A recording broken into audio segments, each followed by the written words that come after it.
Salut și bine revenit la Regal Talks! Astăzi vorbim despre corp, minte și echilibru. Invitata mea de astăzi este Petruța Ilie, antrenor de fitness și aerobic, omul care ajută femeile să ajungă la cea mai bună variantă, atât fizic cât și emoțional.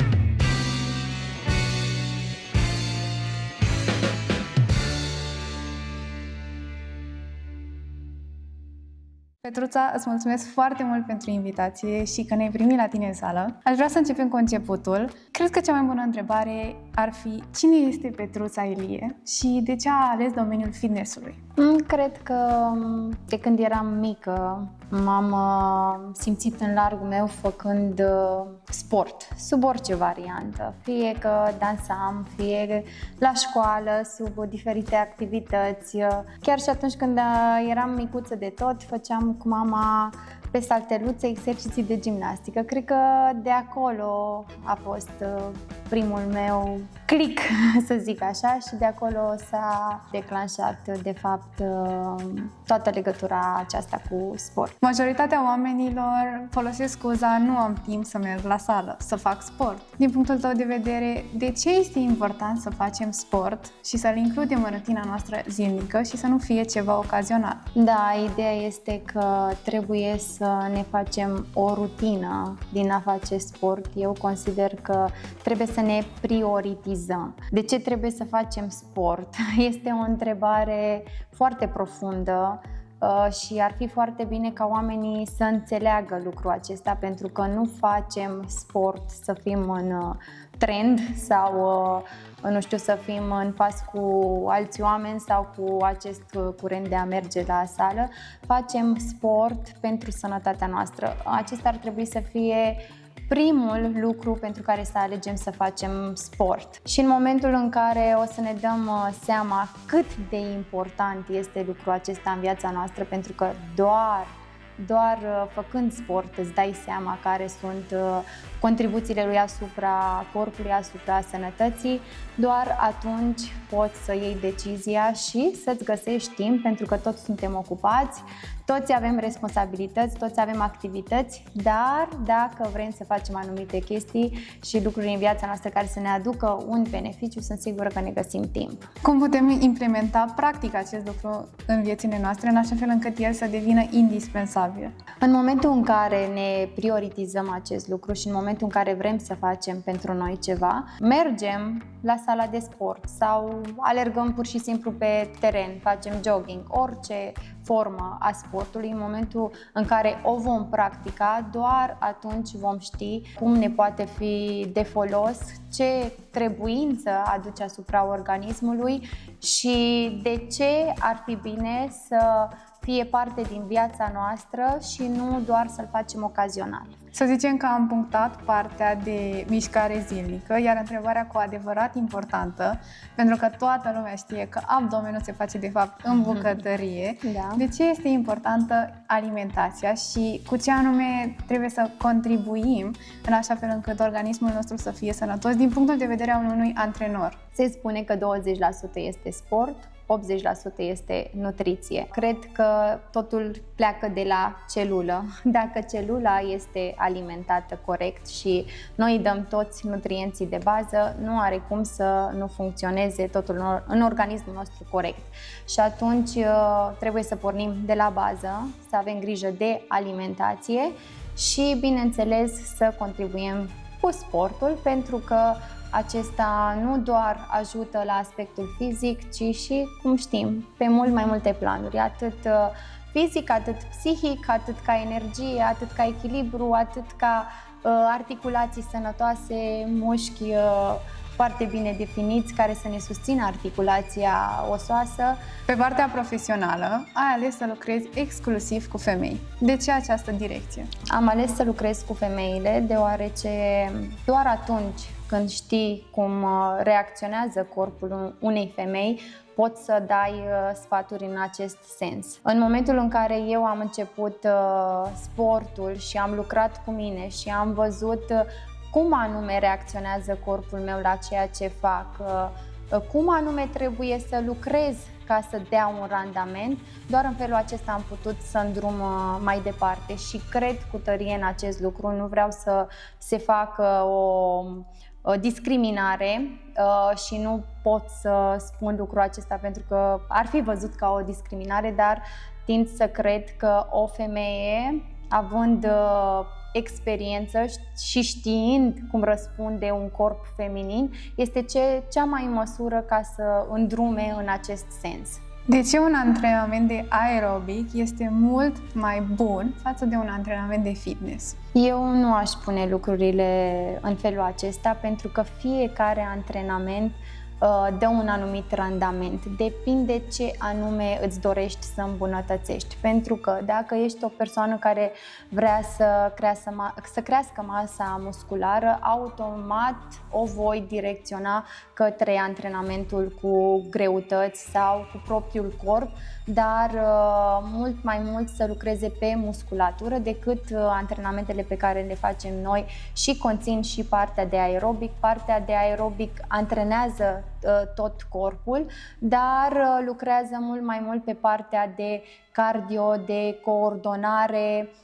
Facem și exerciții mișcându-ne, dar da, există o diferență între antrenamentul aerobic și antrenamentul cu aparate. Putem să înlocuim aparatele cu exercițiile cu propriul corp sau cu greutăți sau cu diverse obiecte de care să ne ajutăm. Putem să facem și lucrul acesta și mai ales, chiar dacă mă lungesc, vreau să punctez un lucru foarte important. Dacă ar fi să dau un sfat femeilor care vor să aibă forme sexy sau să se mențină sau să se tonifieze sau să slăbească, nu trebuie neapărat să te duci la sala cu aparate și să lucrezi cu greutăți foarte mari. Și eu cred că sunt un exemplu în acest sens, pentru că pe propriul meu corp am făcut astfel de experiențe și o spun când am fost obligată în pandemie efectiv să lucrez acasă și atunci mi-am dat seama că poți foarte simplu să te menții și să lucrezi musculatura și să ai un randament foarte bun doar lucrând cu propriul corp. Zic așa, dacă știi cum să lucrezi mușchiul, dacă știi cum să-l izolezi și dacă știi cum să planifici antrenamente, eu cred că este strict necesar ca să poți să ai un randament foarte bun și să arăți foarte bine. Pe lângă antrenamentele de la sală, ai și antrenamente online, de acasă. Da. Cum se desfășoară? Tot în pandemie am plecat pe ideea aceasta de a face antrenamente acasă, pentru că la sală nu aveam cum să ajungem, dar m-am gândit că în timpul acela nu aveam cum să-mi țin conectate persoanele cu care am lucrat până atunci la sală decât prin intermediul antrenamentelor online. Și de acolo am format aceste programe. În momentul de față am două programe. Am un program pentru tot corpul, în care lucrăm toți mușchii corpului, și un program strict pe partea de abdomen. Dacă ești constantă, dacă vrei rezultate și dacă ai suficientă ambiție, poți să lucrezi de oriunde, oricând, iar randamentele vin oricum. Cred că este timpul să vorbim despre unul dintre cele mai frumoase proiecte ale tale și, de altfel, cred că unul dintre cele mai noi, Femeia Completă. Care este scopul acestui proiect? Acest proiect a luat naștere într-un moment în care mi se părea că totuși nu aduc suficientă informație și nu pot să ajut atât de mult pe cât mi-aș dori.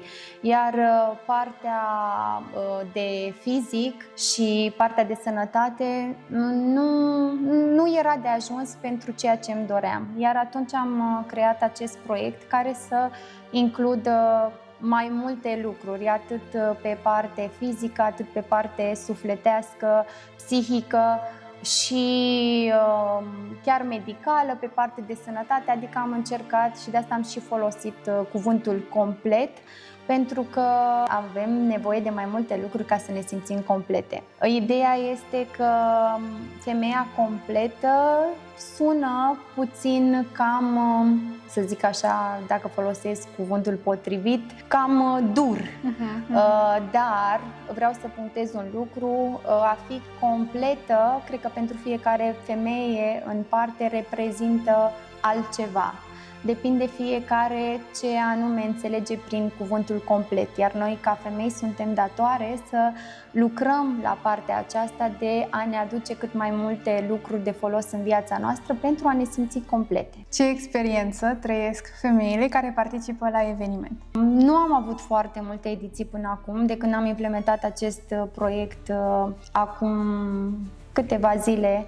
Practic am făcut cea de-a 4-a ediție a proiectului Femeia Completă, însă după aceste ediții am primit foarte multe mesaje de la femei, nu doar că s-au simțit bine, ci că probabil au avut niște răspunsuri de care aveau nevoie sau de anumite informații sau erau pur și simplu într-un impas în viața lor.